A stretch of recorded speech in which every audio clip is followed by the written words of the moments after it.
그래, 마지막에 신앙생활의 최고의 가치를 두는 보석 같은 믿음으로 살겠다고 하는 그 방점을 거기다 찍어놨어요.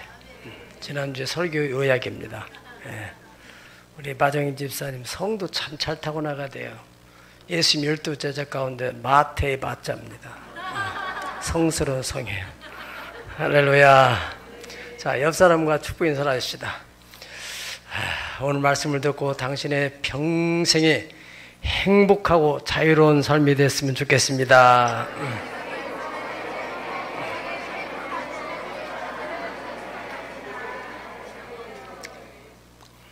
여러분의 자녀가 한평생 어떻게 살기를 바라십니까? 저는 우리 자녀들이 크게 출산한 그것보다도 행복하게 물질에나 시간에나 자유로운 삶을 살았으면 좋겠습니다.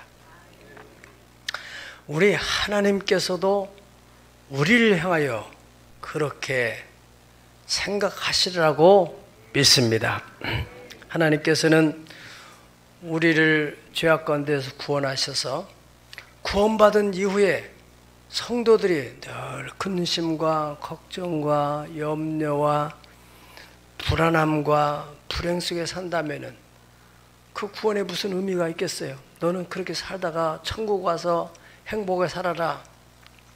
그러면은 그 사람 하나는 구원될지 모르지만은 그렇게 살아가는 사람을 보고서 예수를 믿을 사람이 누가 있겠어요? 그러나 그가 이 땅에 살면서 그리스도의 편지로서 그리스도의 얼굴로서 향기로서 그렇게 살아간다면은 사람들이 참 예수 믿으면 저렇게 되는가? 간증한 대로 예수 믿으면은 참 저런 하나님의 은혜가 있구나, 기적이 있구나, 자녀들이 잘 되는구나. 그런 것이 바로 전도 아니겠어요? 그런 걸 보면서 다른 사람들이 하나님께 나아오는, 우리 교회가 기도하고 또 우리가 소원하는 바는 어쨌든 우리가 잘 되어서 우리 주변에 있는 사람들이 10가정이 몰려와가지고 당신 따라서 나도 좀 교회를 가고 싶다. 어느 교회를 다녔길래 그렇게 하나님의 축복이 임했느냐. 아멘. 그것이 우리의 소원이 아니겠어요? 네. 하나님은 반드시 우리가 그렇게 살기를 원하신단 말이죠. 어떻게 죄의 용서를 받고 구원받고 난 다음에 행복하게 살면서 하나님께 영광을 돌리는 삶을 살 것인가? 그것이 사실 성경의 내용이고 오늘 설교의 주제입니다. 오늘 설교의 주제뿐 아니라 모든 설교자들은 구원을 받지 못한 사람에게는 구원을 받도록 하는 메시지, 구원받은 사람에게는 구원받은 이후에 어떻게 한평생 행복하게 자유롭게 살게 할 것인가, 그런 마음을 가지고 설교를 하게 되는 것입니다. 사도 바울 선생은 어떻게 살았을까요?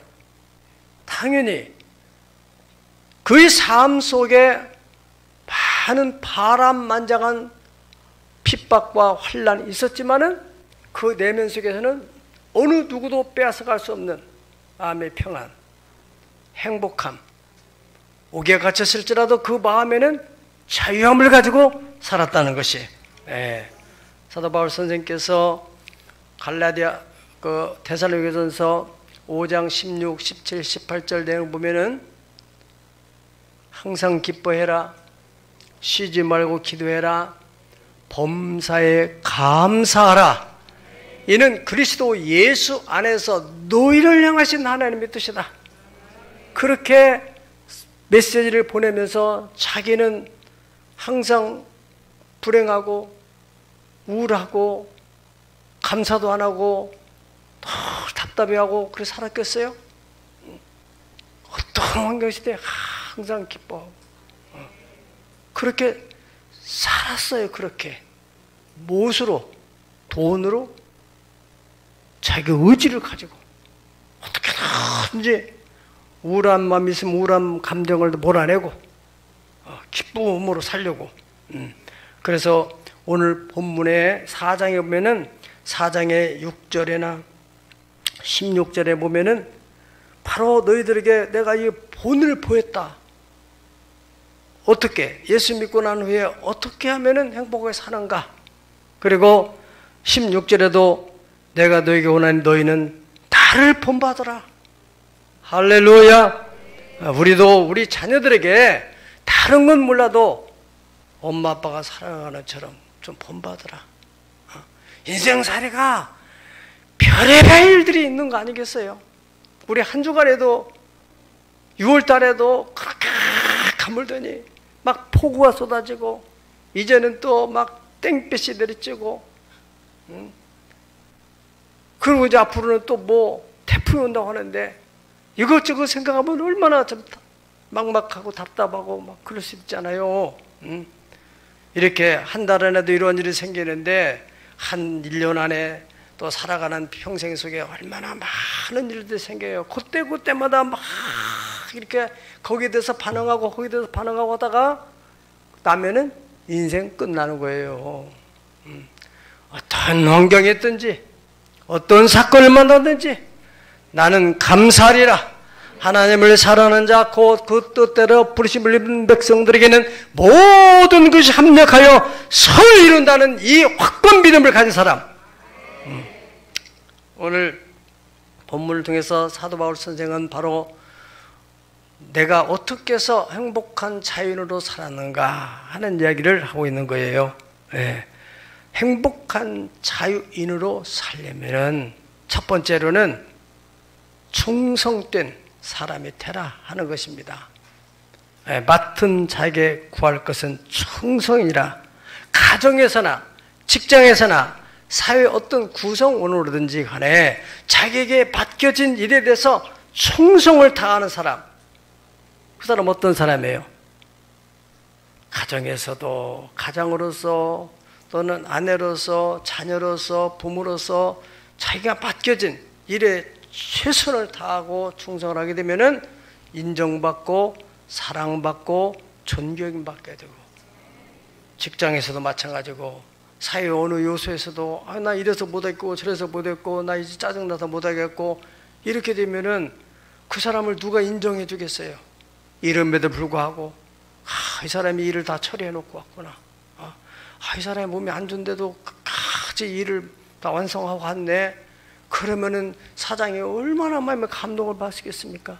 그 충성된 사람 반드시 존귀하게 여기게 됐죠. 예. 성경에 보면은 하나님의 사람들, 모세는 민수기 12장 7절 보면은 하나님의 온 집에서 종으로 충성했다. 내 종 모세와는 그렇지 아니하니 그는 내 온 집에 충성함이니라. 이 앞에 내용을 보면은 하나님이 모세를 친구처럼 됐다는 거예요. 예. 서로 소통해 잘 통하는 거예요. 코드가 맞는 거예요. 예. 왜? 충성스럽습니다. 예수님은 우리에게 요구하는 충성 뭐냐면은 죽도록 하라는 거예요. 죽도록 충성하라. 그러면 생명이 멸류관을 내게 주리라. 그래서 예수님의 마음이 딱 받는 거예요. 모세가 그런 사람이었어요.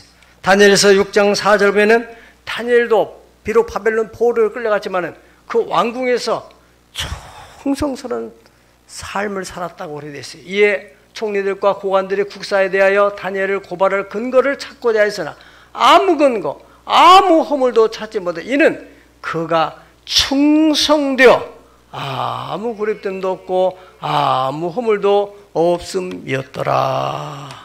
아멘. 그렇게 살았어요.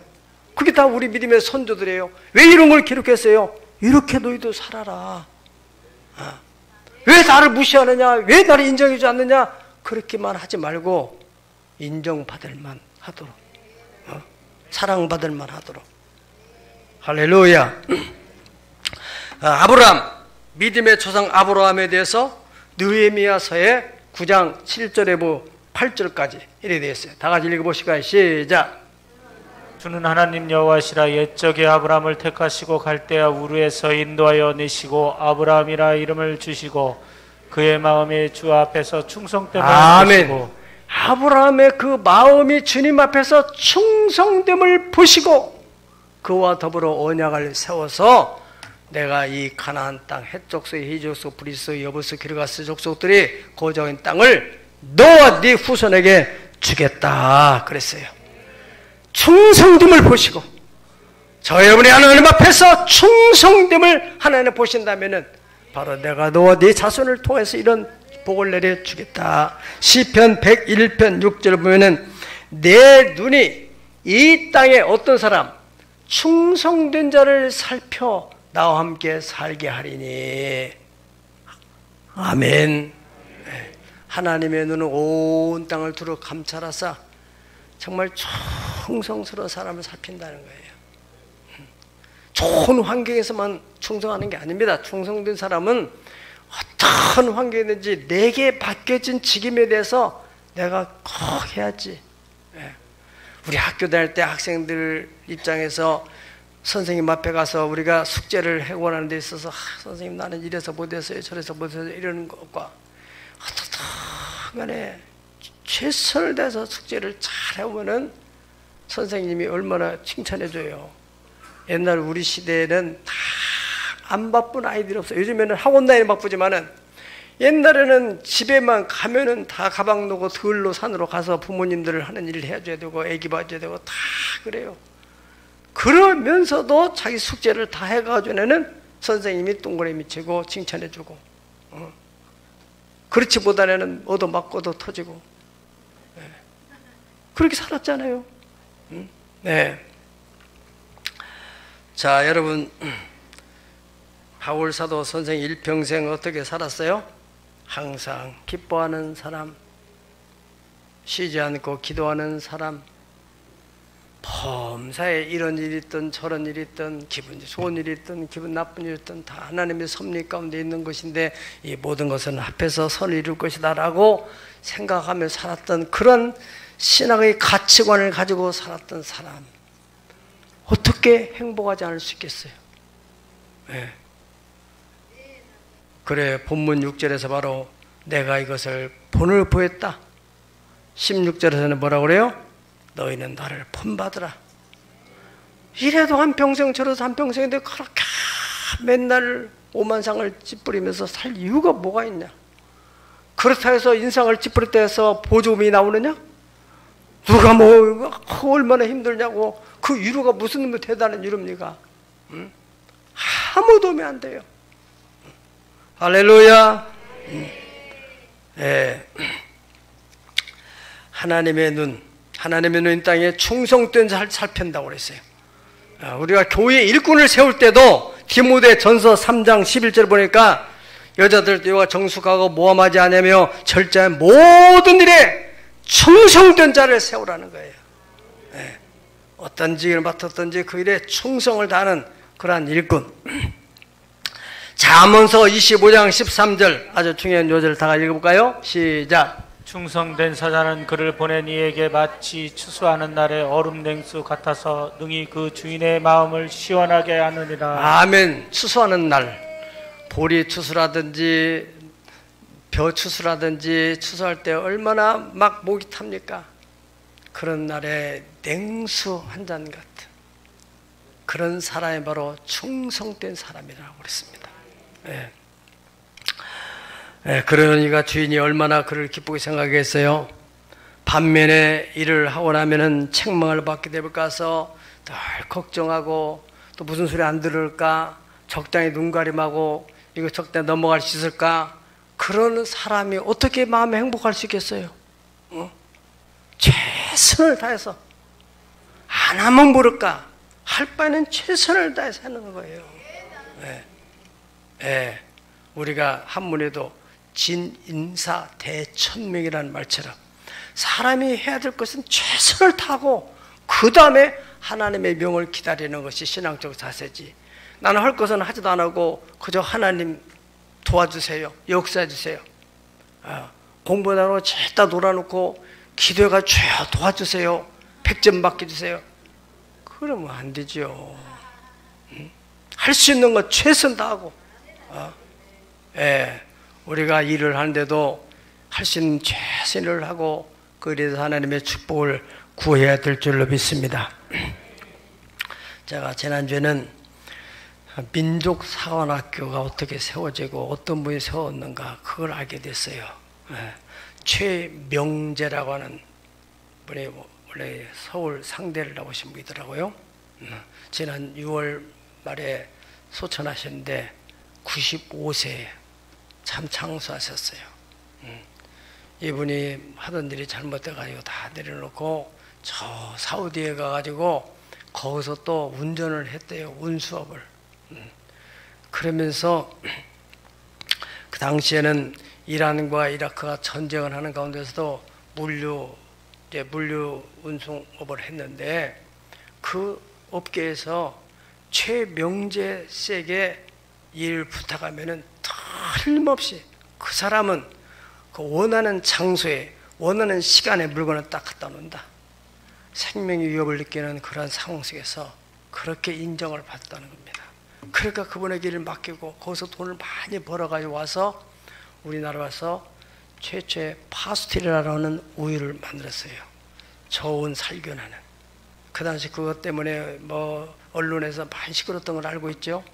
기득권을 가지고 있던 사람이 고온으로 살균하면은 영양가를 파괴시키는데 이번에 저온으로 살균하는 그것 때문에 막 안티하고 그랬잖아요.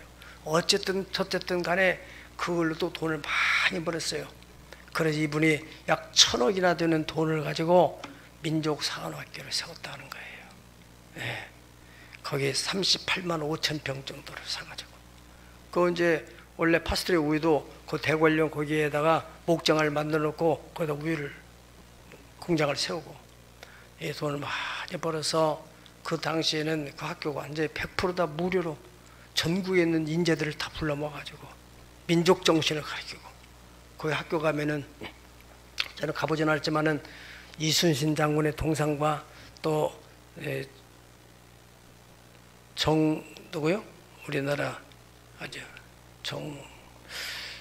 하여튼 유명한 학자인데 조선시대에 정약용 선생, 정약용 선생의 그 상을 다 겪고 정말 이분들의 정신을 본받으라. 이 민족 정신, 우리 한민족의 정신이 대단한 정신이거든요. 그런 마음을 가지고 학교를 세웠다고 그래요. 어느 분은 정말로 기업가들이 이러한 최명재 같은 그런 훌륭한 분이 계신 50명만 있다 한다면 우리나라가 얼마나 달라지겠는가. 돈보다 더 귀한 민족의 미래를 들여다보고 인물들을 양성하는 거. 그리고 언젠가는 이 학교 출신 가운데서 노벨상을 받을 사람이 있을 것이니까 좌대를 다 만들어놨대요. 상 받으면 여기다가 너 바로 그 동상을 만들어주겠다. 꿈을 갖게 만들고. 그분이 어떻게 그런 복을 받고 그렇게 많이 돈을 벌었는가. 자기에게 주어진 일 천하든 천하지 않든 누가 인정하든 안 하든 충성스럽게 일했기 때문에 못합니다. 여러분 우리가 어떤 일을 하든지 간에 주어진 자리에서 우리는 크리스천으로서 더군다나 충성 행복해요. 우리가 할 일 다 하고 잠자리에 누우면 마음이 얼마나 편안해요. 할 일을 제대로 안 하고 그럼 얼마나 마음이 찜찜해요. 자기 책임을 다하지 않고 행복하기를 바란다면 그건 반성경적인 것입니다. 두 번째로 행복한 자연으로 살려면 타인의 평판에 대해서 좀 무디게 살아야 된다는 거예요. 이것이 바울사도가 터득한 거예요. 여기 3절 우리 다 읽어보실까요? 시작. 너에게나 다른 사람에게나 판단받는 것이 되게는 매우 작은 일이라. 나도 나를 판단하지 아니하노니. 반면에 다른 사람의 평판, 판단에 대해서 매우 크게 생각한 사람. 사람이 한두 명이 아니에요. 10명이 10사람의 생각이 다 달라요. 내가 어떤 일을 해놨는데 이 사람이 와서는 야 이게 뭐냐, 이거 뭐 이렇게 이러냐, 저 사람은 또 이건 왜 이러느냐, 또 저 사람은 또 왜 이러느냐. 그거 들을 때마다 기분이 안 좋은 거예요. 내가 최선을 다했으면은 누가 뭐라 하든지, 우리가 무슨 건축을 한다면은 설계 도면대로 짓고 그 주인이 시킨 대로 해놨으면은 끝이지. 잘했느니 못했느니 자들 이러고서 저랬으니 이 사람 저 사람 얘기 듣다 보면 골치 아파서 어떻게 살아요. 우리 한국 사람들이 이렇게 잘 살고 있는데도 이 세계적으로 자살률 제1위의 자리를 고수하고 있는 그 비결인지 뭔지는 모르지만은 그것은 사람들이 너무나 체면 문화 그리고 너무 감정 예민한 그것 때문에 많은 자살한다는 거예요. 창피해 못 살겠다고. 내가 지금 하는 일, 내가 당당하게 한 건데 사람들이 이런 데서 언론에 한번 뜨면은 그 언론 창피 때문에 못 살겠다. 그래서 자살해 버리는 거예요. 연예인들이 어떻게 자살합니까? 인터넷에 악플이 달려가지고 뭐 어떻고 저떻고 막 그것 때문에 괴로워서 자살해 버려요. 여기에 중요한 얘기가 있습니다. 타인의 평판에 대해서 나는 그것을 매우 작은 일이라 생각한다. 그래, 그럴 수도 있지. 당신 눈으로 볼 때, 당신 마음으로 볼 때 그럴 수도 있지. 그렇잖아요. 사람은 다 자기 관점이 있는 거예요. 마음이 슬픈 사람은 새가 우는 것을 갖다가 새가 슬피 운다, 구성지게 운다. 그렇게 하는 것이고, 마음이 기쁜 사람은 새가 어떻게 저렇게 아름답게 노래하나. 사람 마음에 따라서 다 보는 관점이 다르고 생각하는 게 다른데 어떻게 그 사람들 말에 다 듣다 보면 내가 어떻게 살겠어요? 그런 종속된 인생을 살아가는 거예요. 자연이 될 수가 없어요. 나는 나다. 하나님이 인정하면 끝이지. 하나님 앞에 살았으면 됐지. 아멘. 여러분, 사람들이 교회를 떠날 때 말이죠, 좋은 소리 하는 사람이 있어요. 멀리 이사 가면 그럴 수 있지만은 시험 들어서 교회를 나가는 사람 치고 한 사람도, 내가 38년 동안 이 길을 섬기는데 시험 들어서 나가는 사람 치고 한 사람도 그냥 나가는 사람 별로 없어요.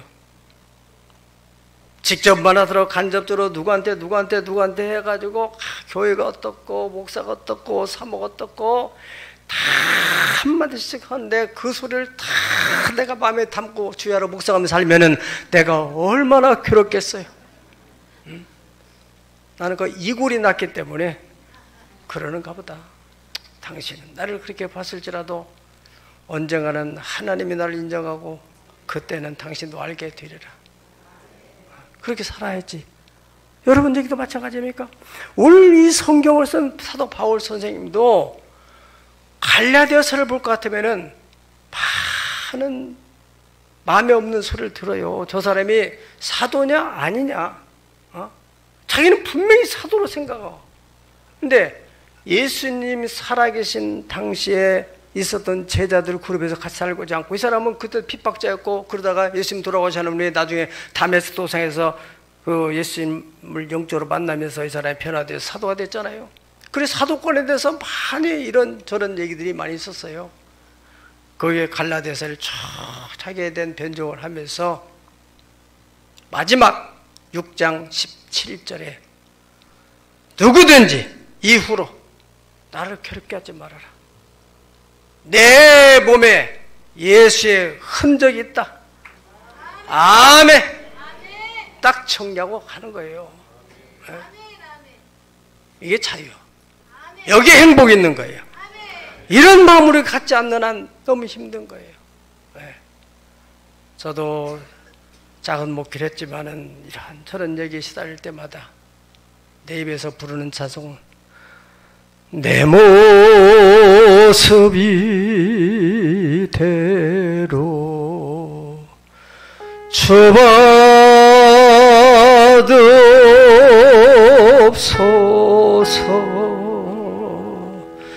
날 위해 돌아가신 주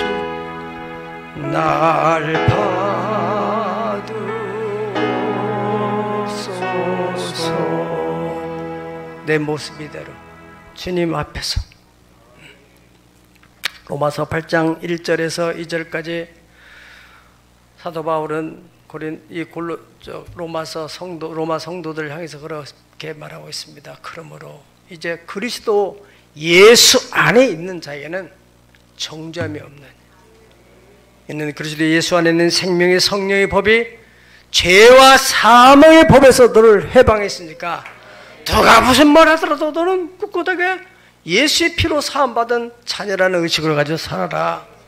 현장에서 가늠하다 잡혀 예수님께 끌려온 사람, 막 모아버리면서 돌로 쳐 죽이려고 막 혈기를 부르는 그들을 향해서 예수님이 무릎 꿇고 앉아서 글을 쓰시고 일어나셔서 너희 중에 누구든지 자에게 죄가 없다면 돌로 쳐 죽여. 그러더니 하나 둘 자기 양심에 가책을 느끼고 죄가 없는 인간 어디가 있어요? 다 도망갔잖아요. 예수님께서 그 여인을 바라보시고 하신 말씀이에요. 너를 정죄하는 자가 어디 있느냐? 돌아보니까 아무도 없이 다 사라져 버렸어요. 다음 예수님 뭐라고 하셨습니까? 나도 너를 정죄하지 아니하리라. 그러니 다시는 죄를 범하지 않도록 해라. 그렇게 말씀하시잖아요. 시편 50편 9절에 보라, 주 여호와께서 나를 도우시리니 나를 정죄할 자가 누구냐? 다른 사람의 평판에 대해서, 판단에 대해서 내게는 매우 작은 일이다 라고 생각하는 사람은 행복한 사람 될 수 있습니다. 자유인이 될 수 있습니다. 세 번째로 행복한 자유인으로 사는 길, 이것은 자기 자신조차도 자기를 자책하지 않는 자입니다. 4절에 그랬잖아요. 내가 자책을 아무것도 깨닫지 못하나 이로 말미암아 의롭다함을 얻지 못하느라. 내가 뭐 그렇다고 의로운 사람이라 하는 건 아니다. 그러나 내 스스로를 내가 자책하지 않겠다. 여러분, 마귀의 속임에 빠지게 되면요, 계속 마귀가 정죄감을 일으키는 거예요. 너 같은 거, 너같이 바보 같은 거 왜 그렇게 했느냐, 사람들이 너를 어떻게 생각하지 않느냐, 차라리 그럴 바엔 죽어라. 나 같은 바보 같은 것이, 나는 왜 이렇게 살았지? 내가 왜 이랬지? 나는 어떻게 하면 좋지? 자꾸 자기 스스로를 정죄하게 만드는 거예요. 기왕에 잘못했으면은 내가 다음부터 잘해야 되겠다, 교훈을 얻고 수용해 다시 하면 되는 거 아니겠어요? 마귀는 그렇지 않아요. 집요하게 파고들어서 후비고 또 후비고, 너 같은 것이, 너 같은 것이. 그러한 마귀의 정죄를 받는 사람이 어떻게 마음에 행복이 있을지며 어떻게 마음에 자유함이 있겠어요? 주님의 음성보다도 더 마귀의 음성이 더 크게 들린다면 그게 그리스도의 사람이라 할 수 있겠습니까? 한번 생각해 보세요. 우리는 참된 자연으로 참된 행복한 삶을 살기를 원하고 바란다면 세상의 어떤 누구보다도 주님의 음성에 더 크게 귀를 기울여야 될 줄로 믿습니다. 네, 누구든 실수할 수 있어요. 그렇지 않습니까? 성경에서 잠언서에서 말하는 의인이라는 것은 7번 넘어설지라도 다시 일어나는 사람이 의인이다. 살아가는 동안에 우리가 아는 중에 모르는 중에 실수하고 실패할 수 있습니다. 그러나 또다시 예수의 이름으로 나는 일어서리라. 주가 주신 능력으로 나는 일어서리라. 원수가 나를 향해 와도 쓰러지지 않으리. 주가 주신 능력으로, 주가 주신 능력으로, 주가 주신 능력으로 일어서리. 할렐루야. 디모데전서 3장 6절 보시면은 직분자를 세울 때도 새로 입교한 자를 세우지 말아라. 신앙 연조가 짧은 사람은 교만해져서 마귀를 정죄하는 그 정죄에 빠진다. 마귀의 정죄에 빠지기 때문에 그런 사람을 조심해서 일꾼을 세워야 된다는 거예요. 일꾼이 자꾸 자기 정죄에 빠지게 되면 마귀는 얼마나 간교합니까? 우리가 행복하게 자유로 사는 것을 꼴을 못 봐요. 어떻게든지 휘짓고 너는 이것이 문제고 너는 저것이 문제고 너 같은 거 뭐 어쩌고 저쩌고 아무런 문제 없으면 평지풍파를 만들어요. 너가 지금 이렇게 편안하게 살 때냐? 네 자식을 봐라. 네 남편을 봐라. 네 아내를 봐라.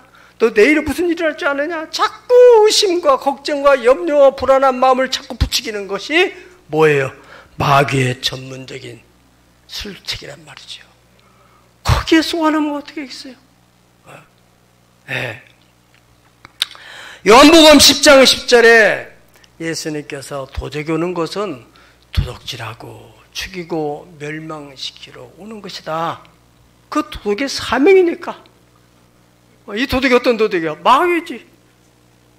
내가 온 것은 너희 양으로 생명을 얻게 하고 풍성하게 얻게 하라. 내가 그 전에 기쁨이 있었는데 감사가 있었는데 소망이 있었는데 지금은 막 멍해. 멘붕이야. 뭔가 여러분이 있던 마음에 있던 소망, 사랑, 믿음을 누군가 도둑질을 한 거예요. 네.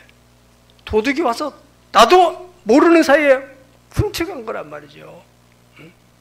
하나님은 믿음과 소망과 사랑 이 세 가지는 항상 있어야 할 것인데 인생을 살아간다는 믿음 없이 살아간다는 게 얼마나 불안한 겁니까? 소망 없이 살아가면 얼마나 막막한 겁니까? 사랑 없이 산다는 게 무슨 재미입니까? 이 세 가지는 항상 인생의 필수품이다. 할렐루야! 우리가 지난주일 밤에 금요일 날이죠. 우리가 국제학교 이제 여러 가지로 생사가 자꾸 많으니까 이걸 다 묶어가지고 우리 교회적으로 할 수 있지만은 자꾸 행사하면 여러분들이 준비하서는 불편하고 힘들고 그러니까 그냥 한꺼번에 다 몰아가지고 간략하게 감사 예배를 드렸어요.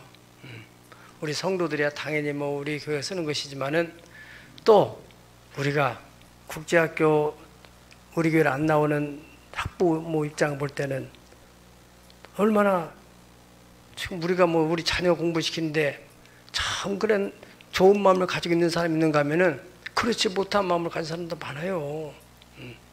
그런 가운데서도 이렇게 우리 교회와 관계없는 건데 학교 교실 만든다고 해서 1,000만 원, 1,100만 원 헌금한 사람들 얼마나 고마운 사람들이에요. 건축위원장으로서 또 사람들 이렇게 주기로 또 컨테이너를 2개나 이렇게 옷을 갖다 줘서 어떻든 간에 우리가 그거 가지고 이렇게 저렇게 해서 또 해고 감사하잖아요. 건축위원장 그래서 감사 기념 공로패지 공로패를 이렇게 만들어서 딱 주면은 받아야지. 그런데 전화를 해가지고 부인한테도 절대로 받지 말아라. 나는 받을 자격이 없다. 인간적으로 겸손하지. 그건 잘 생각해야 돼요. 겸손하지. 그런데 그러면 그건 어떻게 짜는 거예요? 이미 패를 만들어놨는데 쓰레기통에 버려야 되는 거예요. 저기 쓰레기장에다가 돈 주고 버려야 되는 거예요. 어떻게 하는 거예요? 누가 쓸 거예요? 그걸 누가 쓸 거예요? 제가 쓸 거예요? 누가 쓸 거예요? 이름도 다 새겨졌는데 한번 조금 더 생각해 봐야지. 여러분 어차피 우리는 대한테 안 준다는 것을 달라고 할 필요 없겠지만은 준다는 것은 받아요. 주겠다는데 어차피 은혜로 사는 인생인데 그렇지 않습니까? 그게 아니에요? 나는 그렇게 살아요. 주겠다는 건 감사해 받아서 내가 필요하지 않으면 또 다른 사람 줄 수도 있고 그 준다는 사람은 굳이 너 땡큐 거절하면 그 사람 손이 얼마나 민망하고 잘 생각해 봐야 됩니다. 여러분 그 행복한 자유인, 자기 스스로 자꾸 너무너무 비하시킬 필요가 없어요. 아멘. 내 모습 이대로야. 하나님이 나를 인정하시면 그대로 받아들이고, 하나님 나를 의롭다 하면 의롭다는 받아들이고 믿음으로. 아유, 나는 죄가 많은데 어떻게 내가, 아니 그러면은 하나님이 천국으로 이제 너 예수의 피로 구원받아 천국으로 가라고 하면, 아유 너 같은 사람이 어디 천국 가요? 그래서 결국에 지옥 갈 겁니까? 어차피 은혜로 사는 인생이에요. 따라서 나는 은혜 없이는 살 수가 없는 존재다. 우리가 뭘 잘해가지고 지금 이렇게 살고 있습니까? 다 여러분의 노력 플러스 알파, 항상 거기에 은혜가 있어요. 부모님의 은혜, 윗사람의 은혜, 이웃의 은혜, 자녀의 은혜, 모든 사람들의 은혜가 어우러져서 오늘의 내가 있는 것이라 그 말이죠. 우리는 어떤 논리로 접근해요? 항상 자기 스스로를 자책할 이유가 없단 말이죠. 판단하실 일은 오직 주님이시니까 그런 배짱으로 살아야 돼요. 마지막으로 행복한 자연으로 사는 길, 하늘로부터 칭찬과 상급이 있으리라 하는 기대 속에서, 하나님 나라 가면 하나님께 나를 화를 줄 때 매맞을 것이다. 또 우리가 학교에서 끝나고 나서 집에 가면 또 엄마 아빠가 나한테 어떤 일을 행할까, 야단칠까, 그거 얼마나 불안해요. 또 집에서 학교 가면 선생님이 또 숙제 안 했다고 어떻게 할까, 얼마나 더 불안해요. 내일에 대한 소망과 기대가 있는 사람은 행복한 사람이에요. 5절에 그런 말씀만 있어요. 그러므로 때라 이르기 전 곧 주께서 오시기까지 아무것도 판단하지 말라. 그가 어둠에 감춘 것을 드러내고 마음의 뜻을 나타내시리니 그때에 각 사람에게 하나님으로부터 칭찬이 있으리라 그랬습니다. 사도 바울서 이런 사고, 이런 가치관을 가지고 살았다는 걸 알 수 있어요. 그래서 디모데후서 4장 7절에 8절에 보면은 나는 선한 싸움을 싸우고 나의 달려갈 길을 마치고 믿음을 지켰으니 이제 이 후로는 나를 위하여 의의 면류관이 예비되었습니다. 적어도 의로우신 재판장이 내게 주실 것인데 나뿐만 아니라 주의 나타나심을 사모하는 모든 자에게도 이 면류관을 줄 것이다. 면류관 받으리 저 요단강 건너서 우리 싸움 마치는 날 의의 면류관 받았으리라. 내일에 대한, 오늘보다는 더 나은 내일이 여러분 앞에 기다리고 있다는 걸 믿으면 아멘 하세요. 이번 주보다는 더 다음 주, 또 이 달보다는 더 나은 다음 달, 올해보다는 더 나은 다음 해가, 이렇게 항상 미래에 대한 소망을 가지고 있는 사람은 행복할 수밖에 없어요. 그날에 그날이지 뭐, 날 새봤자지, 해가 바뀌어봤자지, 또 뭐 다음 달이 와봤자지 뭐, 그해가 그해지. 우리가 맥주 감사드리는 것도 하나님이 여기까지 인도하시는데, 바라면 또 후반기에는 또 은혜 위에 은혜를 더하실 것을 믿습니다 하는 그런 믿음. 아멘. 기대감을 가지고 사는 기대. 나는 항상 성경에 보면 항상 소망을 품고 주를 섬기리다, 그런 말씀이 있어요. 그런 마음을 가져야 돼. 나는 우리 교회에 대해서도 항상 소망이 있어요. 요즘에는 우리 청년들 때문에 너무너무 소망이 생겨요. 청년부 중에 한 사람이 성령의 은혜를 받아가지고 더 하나님께 예물을 이렇게 무슨 청년부 부흥을 위해서 이렇게 해야 되겠다는 마음이 드는데, 하나님께 기도하는데 하나님이 이렇게 헌금을 내게 주면 내가 헌금하겠습니다, 이런 마음을 가졌는데, 처음에는 또 기도를 하다 보니까 믿음으로 네가 먼저 하나님께 드리자, 이런 마음을 또 줘가지고, 그래서 그렇게 하고 났더니 더 마음이 기쁘더라는 거예요. 여러분, 조건적인 신앙을 갖게 되면 항상 조건이 따르게 돼요. 그리고 어떤 조건에 의해서 움직이는 그 사람은 그 조건에 의한 종속된 삶을 사는 거예요. 어떤 사람 때문에, 어떤 환경 때문에 기분이 안 좋아, 어려워, 힘들어, 그건 종속된 인간이에요. 조건과 한 것이 하박국 선자가 말하대로 무화과나무 잎이 마르고 꽃이 사과나무 또 나무에 열매가 없으며 감람잎 소철했으며 또 양간에 송아지가 없을지라도 나는 여호와를 인하여 기뻐하고 여호와를 인하여 즐거워하려로다. 절대 주권자 되신 하나님을 의지하는 믿음, 중요한 것입니다. 하나님에 대한 기대, 소망. 네. 여러분, 그런 사람이 행복한 자연으로 살 수 있다. 돈이 떨어진다 할지라도 그 마음에는 항상 믿음이 있고 소망이 있고 사랑 있는 사람. 이 하나님의 마음에 합했던 다윗이라는 사람도 사울 왕에게 쫓길 때 얼마나 힘들게 살았어요. 시편 40편 보면은요, 그렇게 힘들게 도망자로 살아갈 때 주변에 사람들이 종일 내게 하는 말이 네 하나님이 어디 있냐? 네 하나님이 어디 있냐? 그러니까 내 눈물이 주야의 내 음식이 되었습니다. 밥 먹을 때마다 눈물이 줄줄줄 흘러가지고 눈물하고 밥을 함께 먹을 정도로 그렇게 힘들게 살았다는 거예요. 그래 42편 5절에 가면 내 영혼아 네가 어째 낭망하며 어찌하여 내 속에서 불안해야 하느냐? 너는 하나님께 소망을 두라. 너는 하나님께 소망을 두라. 나는 그가 나타나 도우심으로 말미암아 내가 이전히 찬송하리로다. 그가 언젠가는 내 삶에 나타내리라. 그의 도우심 말미암아 하나님의 향하신 내가 찬송할 것이다. 그런 소망 속에 살았어요. 마침내는 하나님이 그 소망을 품은 사람에게 소망을 이루어 줬어요. 꿈 같은 날이 오지 않았습니까? 아브라함, 믿음의 조상인 아브라함도 자기 몸이 죽음 같음과 살아야 돼가지고 완전히 소망이 없어졌어요. 인간적으로 볼 때는요.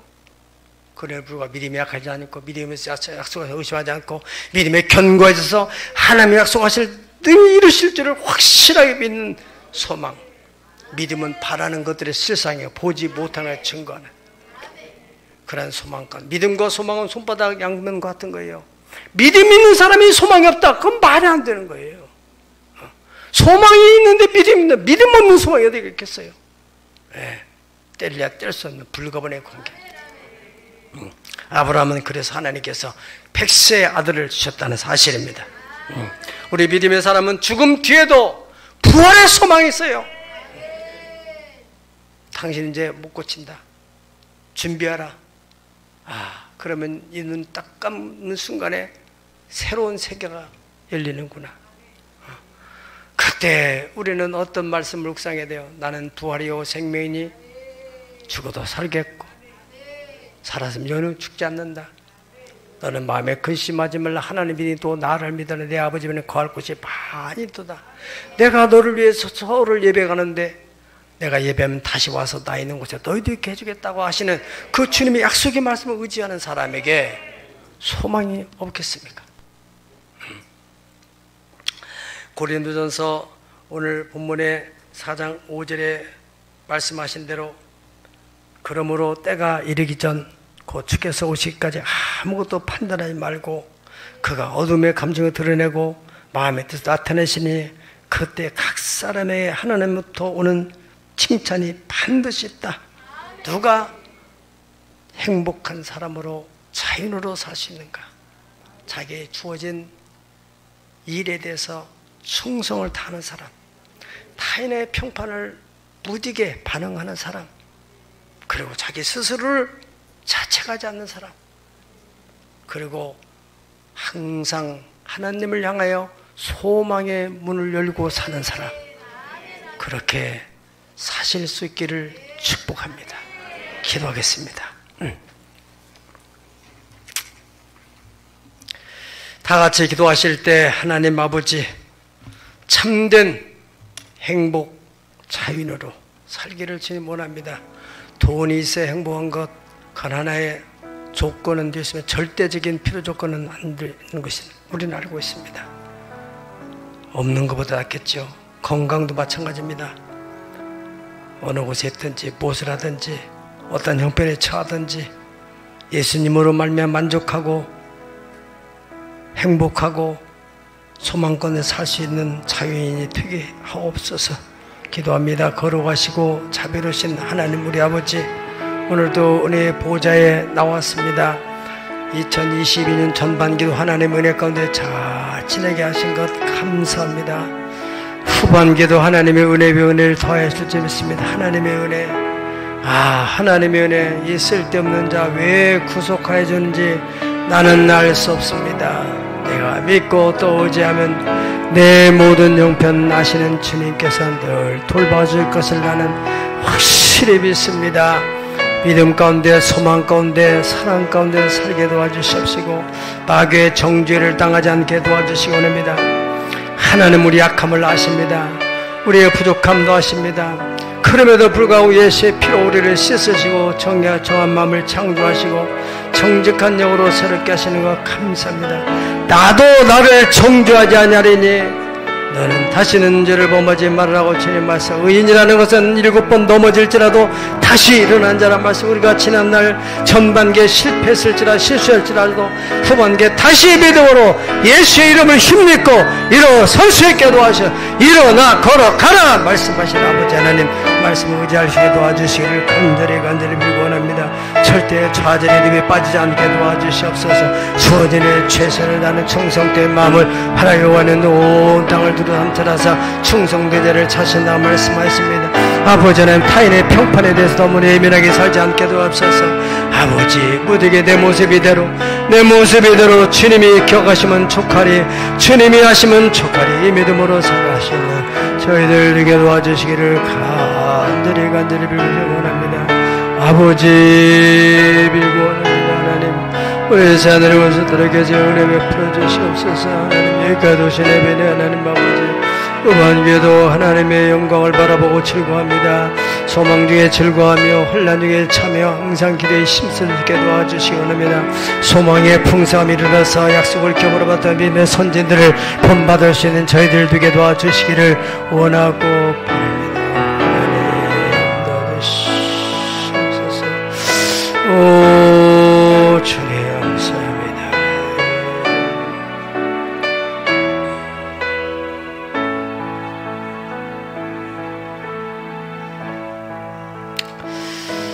아버지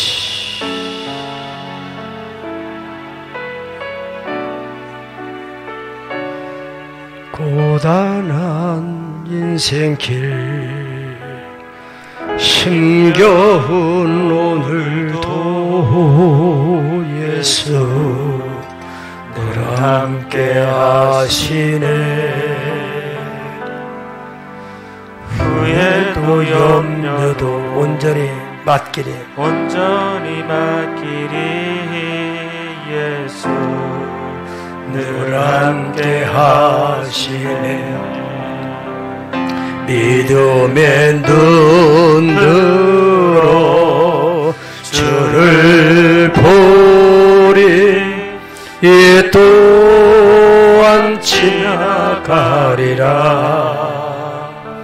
주어진 내 삶의 시간 속에 주의 뜻 알게 하소서. 하루를 살아도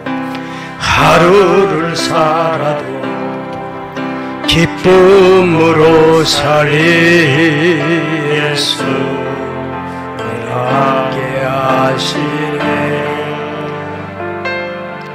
후회도 염려도 온전히 맡기리라. 예수 늘 함께 하시네. 믿음의 눈 들어서 주를 보리 또한 지나가리라.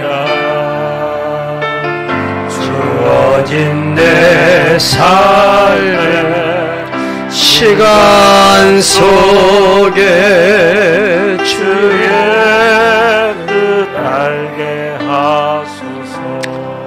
도선을 가슴에 얹고 소원을 가진 분들, 아픈 자리에서는 기도하겠습니다. 살아계신 우리 아버지 하나님, 두 두세 사람이 있어야 내 이름을 모으세 내가 그들 중에 함께 있다고 하신 주님의 약속을 믿습니다. 이곳에 주님 모여서 오늘도 주님 말씀을 들었습니다. 다들 한결같이 행복한 자연으로 살기를 원하지만 그렇지 못하는 사람이 얼마나 많은지요. 권력을 가지고도 그 많은 돈을 가지고도 그런 좋은 집을 가지고도 행복하지 못한 사람들. 천국은 바로 네 마음에 있다고 하신 주님이요. 주님 말씀 오늘 마음에 담고서 하나님 항상 기뻐하라, 쉬지 말고 기도하라, 범사에 감사하라. 너희를 향하신 하나님의 뜻이라고, 우리가 행복하게 살기를 그렇게 바라시는 하나님의 뜻, 하나님에서 큰 것은 못하더라도 감사로 기쁨으로 하루하루를 살아가는 하나님 앞에 효성스러운 자녀로서 살고 그리스도의 편지로서 향기로서 살아갈 수 있도록 은혜를 베풀어 주시옵소서. 우리가 우리 자녀가 행복하게 살기를 바라는 것처럼 하나님 우리를 향한 그 기대를 저버리지 않도록 은혜를 베풀어 주시오. 마음속의 근심과 걱정과 염려와 불안과 초조와 정죄하는 모든 마귀의 권세 괴력을 다 멸하여 주십시오. 하늘의 평강으로 소망으로 기쁨으로 사랑으로 가득 채워 주시옵소서. 그리스도의 평강이 네 마음을 주장하게 하라고 하셨사오니 주님이 평강이 우리 마음속에 깊이 뿌리를 내리게 하옵소서. 아버지 하나님, 또 육체의 질병이나 힘든 일을 기도하오니 주님이여 보혈의 권세와 능력이 지금도 유함을 믿사오니 믿는 자 이러한 표적에 따르라. 내 이름으로 귀신을 쫓아 세방하는 말하고 병을 제게 병을 해봤잖아요. 병든 자에게 손 언제든지 나라고 하셨습니다. 회당장의 믿음을 가지고 온습니다. 현대가 그러 불가능할지라도 하나님께는 능하심이 있음을 나는 능치 못하실 없는 하나님의 능력이 손으로 이 시간 안수하셔서 치료하죠. 내가 원하는 깨끗함을 받아라. 믿음대로 될지어다. 모든 흉악의 결박은 끊어질지어다. 성령의 불로서 다 소멸시켜 주셔서 하나님 우리 육체의 건강을 장애하는 모든 요소들이 다 소멸되게 하시고 하나님의 건강이 회복되고 하나님 아버지 영혼이 찰됨으로 범사도 찰되고 육체도 강건함으로 기쁨으로 행복함으로 살아갈 수 있도록 주시옵소서. 내 믿음대로 될지어다. 믿사옵고 예수님 거룩하신 이름으로 간절히 축복하옵나이다. 아멘.